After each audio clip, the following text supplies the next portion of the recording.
లక్ష్మణ sir శిష్యులోని మేము ఏ మండలం? కులవద్ద మండలం అండి, కొత్తపల్లి పంచాయతీ, రాఘవల్పేటలో లక్ష్మణ సార్ శిష్యులు మేము అందరం కలిసి గీతాశ్రమం కట్టడం నిర్వహిస్తున్నామండి. ఏ ఆశ్రమం? శ్రీకృష్ణ మందిరం అండి. శ్రీకృష్ణ గీతా మందిరం అండి. మేము శిష్యులు అందరం కలిసి ఇక్కడ నిర్వహించడానికి గ్రామ ప్రజలు అండుందా? గ్రామ ప్రజలు అండుందండి. గ్రామ ప్రజల అండతోటే ఇచ్చి ఇంటి స్థలం గ్రామస్తులు ఇచ్చారండి మాకు. ఆ స్థలంలోనే ఇప్పుడు గీతాశ్రమం కట్టిస్తున్నామండి. ఎన్నాళ్ళు ఇది అవుతుందంటావు? ఒక నెలలో పూర్తి చేస్తామండి.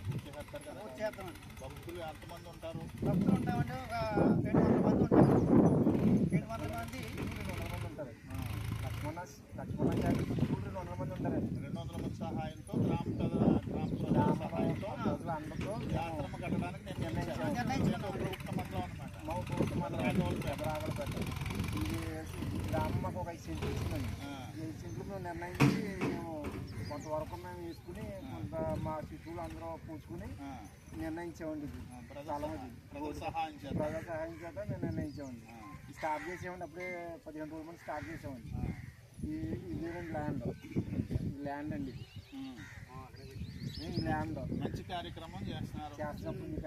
ఇలాంటి ఆశ్రమాలు మన భారతదేశంలో చాలా ఉన్నాయండి. మన రాఘవల్పేటలో ఉపరగుప్త మండలం అండి, కొత్తపల్లి పంచాయతీ, రాఘవల్పేటలో నిర్ణయించామండి. చెప్తాను గ్రామం మాకు ఉచితంగా ఇచ్చారని గీతాశ్రమం కట్టుకునేకి.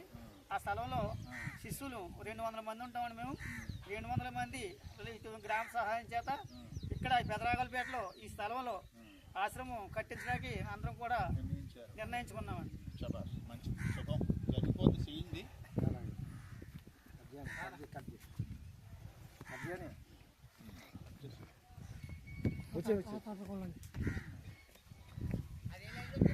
ఇదేలే